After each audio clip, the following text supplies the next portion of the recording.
A little emotional after that. I was strong, but here we go. It all started on my signing day of my senior year when I first committed to East Stroudsberg University.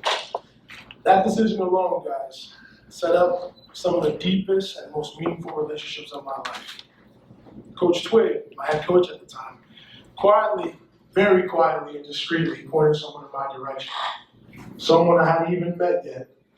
And that someone was Billy Staples.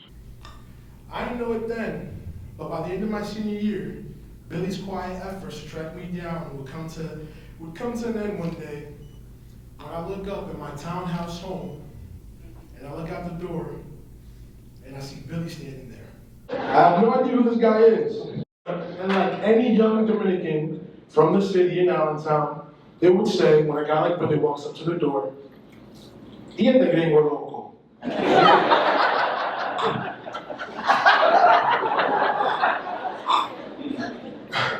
From that day forward, Billy was always by my side. Always by my side. Always present, always consistent, as much as I would allow him to be. When I got to ESU that summer, I took a course just to prove that I could handle the workload and I could handle what came with college. And Billy himself, he chased me up there, creating an after-school program with a summer program and having us build up on our study habits that at the time none of us really knew that we needed. He tried to teach me the magic of studying, and I'll be honest, I wasn't buying it. I thought I could handle everything on my own, honestly. I didn't think I needed the tutoring whatsoever, and truthfully, our relationship wasn't as strong as it is now. Once the school year began, everything came 100 miles per hour. School, football, my grades, classes, all that.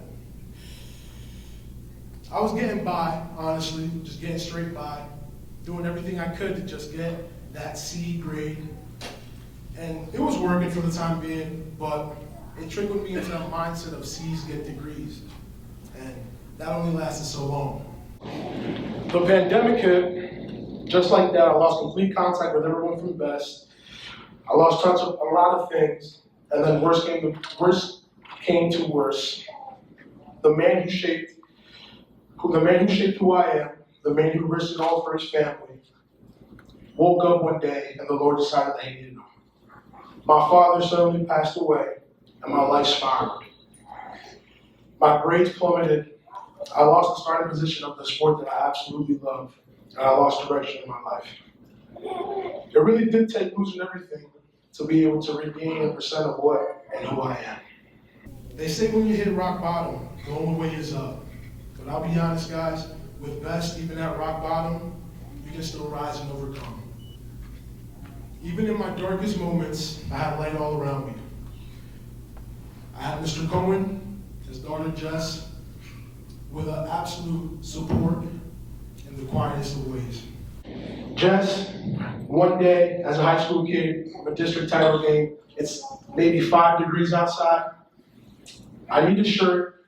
I have no shirt. I go to Jess and I ask her, "Hey Jess, can you buy me a shirt? A long sleeve." She went out, guys, and bought $150 like Nike thermal suit. And that was something that, being from the city, inner city, that was one of the greatest things, one of the biggest things someone's ever done for me. And I never even expected that whatsoever. And I had no idea that that was a stepping stone into for me being part of a great family. Then one random night, one summer night, I made a decision to give our good guy Billy here a ring. He was out in Alabama with a very, very dear person to me, Papa Jack.